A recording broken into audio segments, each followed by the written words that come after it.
Fremantle High and Cliff Street here. You can look down that facade there, that street, and you can compare a photograph from the 1890s, and it hasn't changed one little bit, apart from the removal of most of the balconies and so forth, okay? So it's well preserved. And the university tries very hard to maintain it, and there was, as you probably know as architect students, that trying to preserve some of these old structures is the hardest thing, let alone trying to interpret what they meant initially, of course, okay? But Fremantle, as you also should know, has been here since 1829. It's been a long time, okay? And of course, before that, you had Indigenous people here from 40,000 years, okay? I've brought you this building here, as was on one of the lists that you had, of course, because many of the buildings in Fremantle actually have or existed before, obviously the university was here, but also the fact that they seem to have been built on over time as well. Now this is the Hotel Fremantle, as you can see in the doorway there, obviously, okay? But we've always got these clues that exist to say that there's been additions made to the building over time, and that old buildings have existed and then been added onto and so forth. And arts and science students very rarely see this, but one of those clues where you can see here is the fact you've got two staircases. Now, another one just around the corner there, if you want to have a bit of a gander at that. It's unusual to have two staircases in a building, okay? It can be due to social reasons. In other words, one for the servants, one for the master, in many ways. We are talking about 1890s, where you do have that more distinct class divide in some cases. But in this case here, one is older than the other. In other words, there's two buildings, maybe even three buildings, that have all been stuck together over time. That there is your older staircase there. Compared with those, you can see it, and you'll have a bit of a look at it, because we won't be going up the stairs of death, as we call them. How do you know that they're old? Too many steps in there. Too many. Why are there too many steps? Maybe that's a good question. Compared with the one there, which is far more, well, normal for our gate type of speed. You got to think about where. Does it have landings? There's a landing up the top there, and that's about it. You've got to think about, for architectural students, you've got to think about the fact, where did the stairs come from? What was the original set of stairs? What did it look like? A ladder. A ladder, precisely right. Look at the steepness of that one there compared with that one there, okay? Over time, we've gone from that to that to that, okay? And therefore you can date your physical objects in this case here. We don't know how old that is. No idea. Historical record for these buildings, apart from this point, that way and around, we can date to 1898, exactly, okay? Because that's the only blueprint architectural drawings that we have. From this point over though, in the centre core and including that feature there, we have no idea. 1860s, maybe even 1850s. But you can pick it by looking at the staircases in this case, quite steep. We call it the stairs of death because everybody comes a cropper on them type of thing, compared with the far more elegant ones just on the side there, which are dated to 1898. And that's actually part of this wraparound section, which I'll show you when we get further upstairs, okay, in regards to other features that indicate that we've got an old building here before the hotel was constructed in 1898. If you've got questions too, by the way, folks, please ask, okay? The original front wall was roughly around about here. When the lift was put in 2005, they hit the foundations for one of the original walls that came. There's a return basically where that door is, and it goes off in the direction there. Those of you, actually get doors open. You were in there? Seems to be the first. Come in here. So it's a bit of an old-fashioned hotel in the fact that people would come here. The railway station, Fremantle, you understand the landscape of Fremantle, understand the buildings. The original railway station was the end of the street here. not the, we're down the Market Street at the moment. So people would come off the ship over there, not over there as it is today. The original harbour was over there, walk down Cliff Street, accommodation here, walk down to the railway station, go to the goldfields and get rich. That was the story, okay? They probably got most of those steps in place except for the get rich bit, okay? But the railway station was there, so this was accommodation for those people coming into Western Australia at a time when the gold rush was huge. And of course, as we've said, this is actually the place where they had their food. Kitchen hasn't changed its function, but this is the original front wall of the building, right here. That is not hollow, that's cast, that's solid. Take that out, the building falls down. Because even though this is an eating area, we have conferences and so forth in this place, it's a bit of a nuisance, but that is actually taking the weight for the original front wall that was right here. And of course it's low bearing. But that just gives you an indication again about bearing in the fact that once upon a time it was from here to the street, it was just free. And as for Mantle and Perth, land gets more expensive. Of course, they start to use every single square inch of the actual available land that they have, so they can't have gardens and so forth. They take it right up to the property line. One of the issues, of course, that we've just been talking about is old buildings have a bit of a problem with leaking and so forth, and we always have trouble with water coming through, unfortunately, which we're working on, of course. But yes, this gives you again an indication, like I said to you, of the original structure. So most of you are in the 1898 bit. Anybody this side of that pillar there, including yourself, is actually in the original 1850s, 1860s area. Okay? Probably of all the rooms in this building, for various functions, the only one that hasn't changed is the kitchen. And even though you look in there now, it's got a modern range and so forth. You get out the back, and the bread oven there is huge. Of course, bread has been our staple for about 8,000 years. Anyway, any questions at all before we move on? All right, now I've brought you here, even though it's a bit crowded, I know. Again, come right up. Just remember these structures are pretty old, and they indicate also how we've changed in our physical stature over time. You lean against that balustrade there, you don't feel comfortable. It actually comes up not far enough for us today as being a fairly tall group of people compared with our ancestors. We were pretty short, no offence to those ones that are up there, they're around that distance there. But that balustrade, and that's the reasons why we've had to put the copper thing on there, just to make you feel just a little bit more comfortable type of thing when you lean against it. Whereas the other staircase, much higher, okay? Now Ingrid can disappear into that doorway there. It's the thickness of the wall. So what do you reckon that's made out of? Timber, you're saying. Oh, that's interesting. Yeah. Are you aware that Limestone bricks. 1832, as early as 1832, there was a regulation to say that there could be no two-storey building in Western Australia made of timber. It was illegal. Goes right through to actually the 1970s, sorry. It's the reasons why most of the early those structures that we all probably grew up in were all single-storey. Why do you think that's the case? No? Something more probably deadlier than fire, in fact, especially if you're in a two-storey structure and it falls down. Termites. Termites just took, even if we used jarrah, we had to be very, very careful. And they realised that within 3 years of arriving in Western Australia. So it's not made of timber. What else could it be made out of? The local limestone. Very good, local limestone.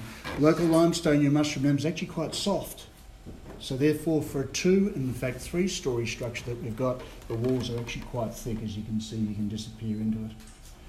Okay, so even though we've got, one of the good things about looking at these buildings with the ceiling cavities, you get up there, despite the fact that you've got asbestos, and you can see the thickness of the wall and what materials it's made out of, despite the fact that on the actual wall here it's nicely plastered over and so forth. But it's definitely limestone. Note also, for those of you who can see it, you can see it there as well, outside facing window. Drop sash. You can see there that you've got the various panels as well, okay? Now on the 1898 blueprint for the wraparound section of the hotel, which includes the section as well, these doors and windows have been removed. They've all been blocked in. In fact, you've got them there. Can I borrow that? I didn't realise you were going to have that. That's fantastic. Sarah gave it to us last year. Here we are here. The door is there. Sorry. That's my fault. It slipped out.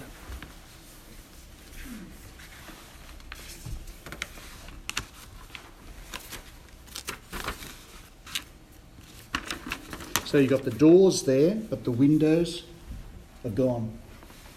Okay? Now, historical documents, you use them all the time, don't you? You've got to critique them all the time as well. These are always proposals. Always. People see these things and they think they're gospel in regards to what it should be. In this case here, where you can see that there's two old windows. Okay, they propose to actually have them bricked in, but they've left them here. Okay? Drop sash, of course. Thin original glass, by the way. You can see the original glass. Those of you standing there can see it quite clearly, how it shimmers. Okay? Not polished glass, thanks very much. Not polished, therefore it's not flat. In this case here, it's actually spun like a centrifuge. Molten glass spreads out like that. So it's of different thicknesses all the way through, and then they cut it into shapes. But it's never flat. And that's the reasons why it's got that. I think the max you can have is about 2.5 millimetre, and that's the reasons why you don't have large sheets of it, because it can't hold its own weight. It's got to be broken up in little panes. But once upon a time, we don't know when, this would have been a veranda facing High Street, and there would have been nothing that way at all apart from actually the street itself. This would have been an outside door coming out into the veranda, outside facing windows. Windows have one function, let in light. They don't really do it particularly well here, but for some reason they've kept them. Okay. This window's facing the opposite way to that one. Sorry? So this had been internal, this window, because the sash is on the inside. Oh, yeah, that one's been It's replaced. been changed. Yeah, that one's been replaced. It's got modern glass in it. True. Yeah. I wish I could take you in here, but Is that the old toilet? it's actually a slop spell, in Oh, okay. fact. And of course they're doing work at the moment, they're doing some renovations obviously. But that turned into the light well, okay? You go in there, they've maintained some of the original things, but they've left the actual glass there, just more light coming in from the skylight above. But for why they kept that window, no idea. But what we've basically got is that this is the centre core of the building. This is the old part of the building, extremely old. In fact, maybe like I said, 1850s. Goes down to the corner there where the actual fire hydrant is, has a return to the right-hand side there. But can you tell me what the contradiction is? If this was once upon a time a veranda outside of the actual building, what's the problem with the landscape that we have here? It's not facing onto the street. Sorry? It's sort of facing, it's not facing back onto end. the street, it's facing onto the other. It faces onto High Street, which is fine. It's kind of, Yeah, you don't have a staircase outside. In other words, there is another, we probably will never find it because it doesn't preserve. This building here, this section, from this point further towards the north, must have had another staircase once upon a time in its life. Because this section has probably been put on in the 1870s. There's a spike in the Rhodes Board rate books. I don't know if you've used those types of things for your research. Yeah, so you look at the actual Rhodes Board rates, they go up in 1873, 1874, suggesting that there's been an addition to the building. So this has probably been put on here, but the original front wall would have been still over there. And then in the 1890s, you have that big wraparound section. Can we get onto the balcony? We can, yes, we'll go through that door there. Right. been 1,001 photographs taken over time from the roundhouse or the lighthouse on top of Arthur's Head, which is now gone. Lots and lots.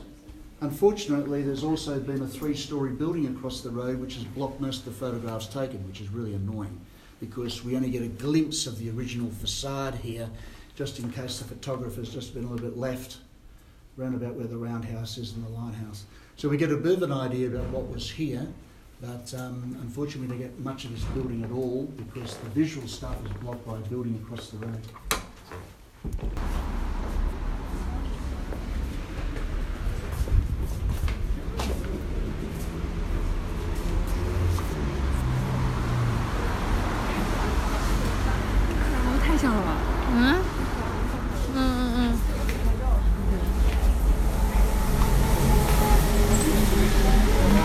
Requests from people, 20, 30, 40 years, celebration type of thing, wanted to come back to have their photographs taken again. We told them to go away, but no, we actually let them on board and they come up here and get their photographs and things like that. But it's a wonderful spot because the tiles are original. The balustrade here is cast iron made by the foundry in Wellington Street. Okay.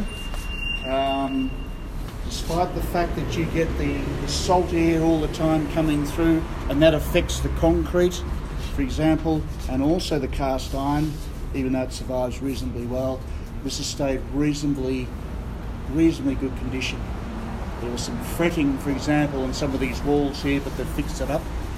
But this is actually the balcony itself, obviously. Okay, and this is all 1898. There's a photograph out in the hallway there, which shows people standing right here when Western Australian troops go off to the war, the Boer War, fighting against the South Africans, or the Boers, I should say, not the South Africans. And this hasn't changed one little bit in this regard. Same spacing of the columns and so forth. Yeah, that's right. That's what they were doing, in fact. All the troopers are going down again. In this case here, it was 1898, 99, and then by that time, of course, the harbour was over here. So they're going in the right direction, of course.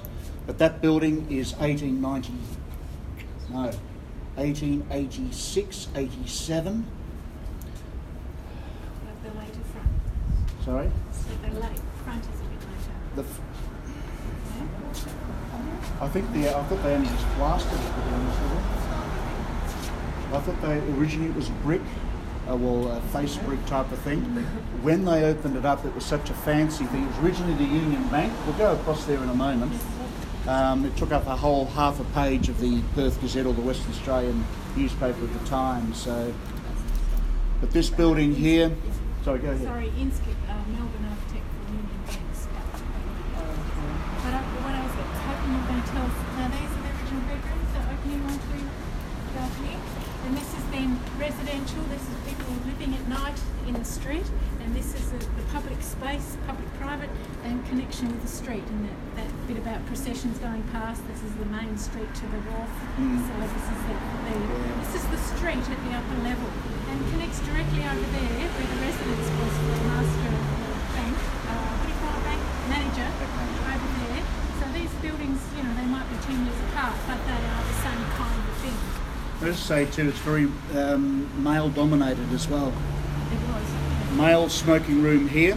Okay, it wasn't a bedroom, it was actually the smoking room. So whatever they did in the smoking room, I suppose they smoked. Yeah. Billiard table at the end there, which of course is again a male thing that they did. The women's stuff was actually not on this balcony, it was actually further over. Yeah. So you had that gender break as well in those days, and you can see it in the architecture as well. But there were no bedrooms at all coming onto this balcony. Okay, so I'm wrong. They are public rooms. They're all public rooms, but only for males, not females. Separation, okay? And that's how the building was constructed. However, by about the 1930s, the original function of this building had changed. People had this as a permanent residence for, say, 20 or 30 years. These then did become bedrooms, but the original function had changed, like I said to you, but you could still see that these were actually public for males only, for recreation. But by the 1930s, of course, these things had actually turned into accommodation for people. We live in units today. People lived in a single room with a shared toilet. That's what they did. Okay. Any questions at all before we move on? When did Notre Dame buy? Must have been reasonably late because this is ND 42. And you can work out when we've actually got our buildings because of the numbers. So ND 1 is over Mowat Street. We've just got to 50, so it hasn't been that long really. 2005, the front bar was still being operated and we had the bit above. Yeah. So we didn't have it then. So probably about 2006, 2007. Yeah, and are there any like accommodation rooms still in here for students, or is it all just university? It's all university, just for offices now. Yeah. We got a very good study abroad system. There were a number of people here from American universities. They stayed in a couple of rooms there. Big American chaps from Minnesota. One of them went straight through the floor because the place was badly eaten out. It needed a lot of work, and we put a lot of work into it, of course, but it was accommodation for only a short length of time just for students, and that was about it. Only about 2 or 3 years. Yeah. Anything else at all? Can we have a look at the bar at the front? Might be closed, unfortunately. Ground floor?